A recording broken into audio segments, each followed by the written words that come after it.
We made this decision in close consultation with our allies and our partners. We're banning around the all world, imports particularly in of Europe, Russian oil and gas because and a energy. united response to That Putin's means Russian aggression oil will has no been longer be my acceptable to U.S. overriding ports, focus and the to American keep people will all deal NATO another powerful blow to Putin's war machine. This is a move that has strong bipartisan support in the Congress and, I believe, in the country. Americans have rallied to support their Ukrainian people and made it clear we will not be part of subsidizing Putin's war. We made this decision in close consultation with our allies and our partners around the world, particularly in Europe, because a united response to Putin's aggression has been my overriding focus, to keep all NATO and all of the EU and our allies totally united. We're moving forward with this ban, understanding that many of our European allies and partners may not be in a position to join us. The United States produces far more oil domestically than all the European countries combined. In fact, we're a net exporter of energy. So we can take this step when others cannot. But we're working closely with Europe and our partners to develop a long-term strategy to reduce their dependence on Russian energy as well. Our teams are actively discussing how to make this happen, and today we remain united. We remain united in our purpose to keep pressure mounting on Putin and his war machine. This is a step that we're taking to inflict further pain on Putin, but there will be cost as well here in the United States. I said I would level with the American people from the beginning. And when I first spoke to this, I said defending freedom is going to cost. It's going to cost us as well in the United States. Republicans and Democrats understand that. Republicans and Democrats alike have been clear that we must do this.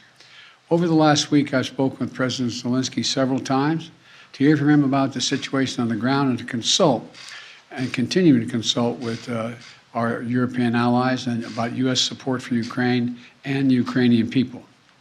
Thus far, we've provided more than $1 billion in security assistance to Ukraine.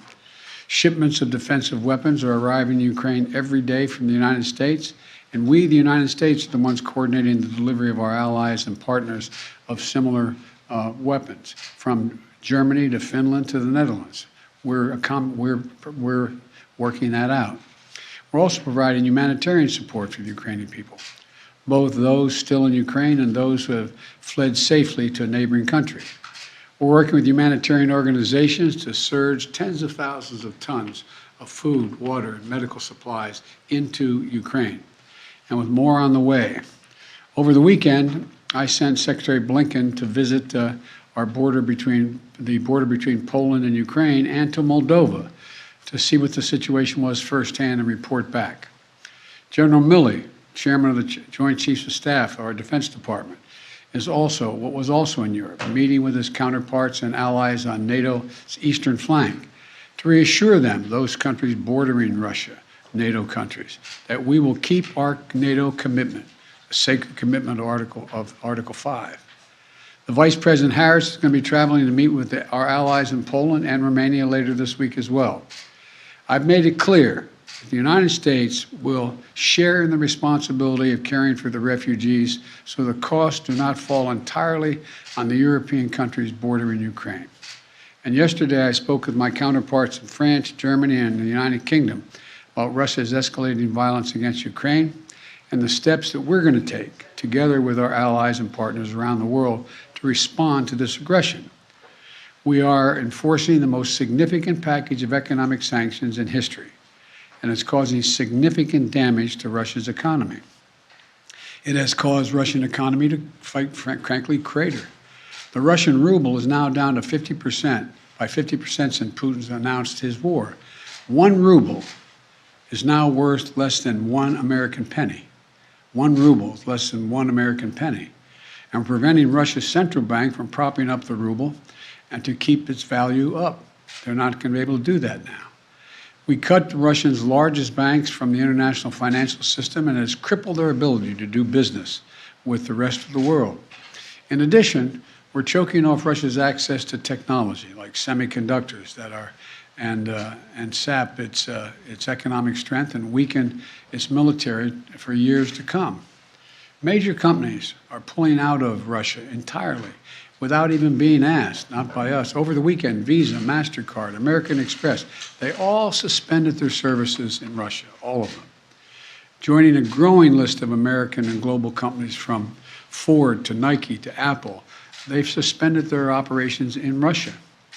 The U.S. Stock Exchange has halted trading of many Russian securities. And the private sector is united against Russia's vicious war of choice. The U.S. Department of Justice has assembled a dedicated task force to go after the crimes of Russian oligarchs. And we're joining with our European allies to find and seize their yachts, their luxury apartments, their private jets, and all their ill-begotten gains to make sure that they share in the pain of Putin's war. These, by the way, are giant yachts. You've put some of them in your press. I mean, some of them are, I think I read one was over 400 feet long. I mean, this is worth hundreds of millions of dollars. The decision today is not without cost here at home. Putin's war is already hurting American families at the gas pump. Since Putin began his military buildup on Ukrainian borders, just since then, the price of the gas at the pump in America went up 75 cents. And with this action, it's going to go up further. I'm going to do everything I can to minimize Putin's price hike here at home. In coordination with our partners, we've already announced that we're releasing 60 million barrels of oil from our joint oil reserves. Half of that, 30 million, is coming from the United States. And we're taking steps to ensure the reliable supply of global energy. We're also going to keep working with every tool at our disposal to protect American families and businesses. Now, let me say this.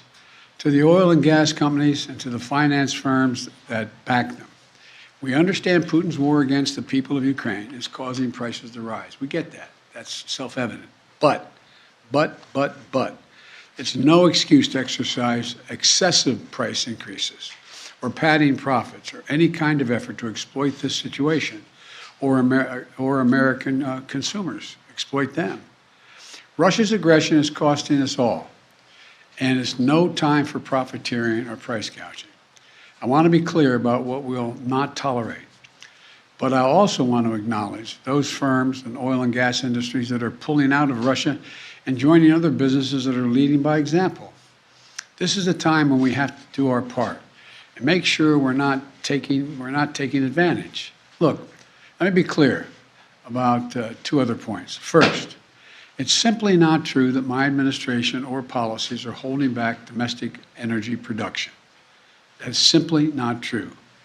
Even amid the pandemic, companies in the United States pumped more oil during my first year in office than they did during my predecessor's first year. We're approaching a record levels of oil and gas production in the United States, and we're on track to set a record of oil production next year. In the United States, 90% of onshore oil production takes place on land that isn't owned by the federal government. And of the remaining 10% that occurs on federal land, the oil and gas industry has millions of acres leased. They have 9,000 permits to drill now. They could be drilling right now, yesterday, last week, last year. They have 9,000 to drill onshore that are already approved. So let me be clear. They are not using them for production now. That's their decision. These are the facts. We should be honest about the facts. Second, this crisis is a stark reminder to protect our economy over the long term, we need to become energy independent. I've had numerous conversations over the last 3 months with our European friends of how they have to wean themselves off of Russian oil. It's just not tenable. It should motivate us to accelerate the transition to clean energy. This is a perspective that our European allies share, and the future where together we can achieve greater independence.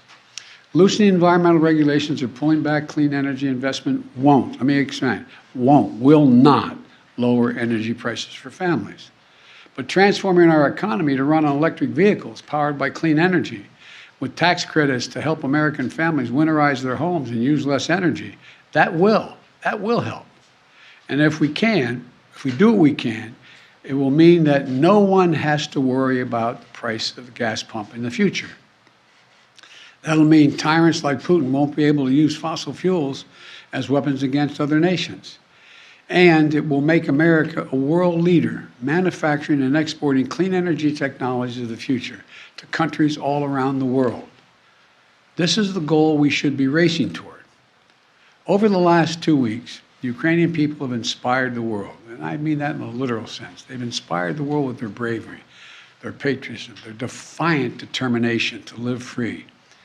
Putin's war has caused enormous suffering and needless loss of life of women, children, everyone in Ukraine. Both Ukraine and, I might add, Russians. Ukrainian leaders, as well as leaders around the world, have repeatedly called for a ceasefire, for humanitarian relief, for real diplomacy. I've asked them for of late. Ukrainian people are demonstrating by their physical courage that they are not about to just let Putin take what he wants. That's clear. They'll defend their freedom, their democracy, their lives.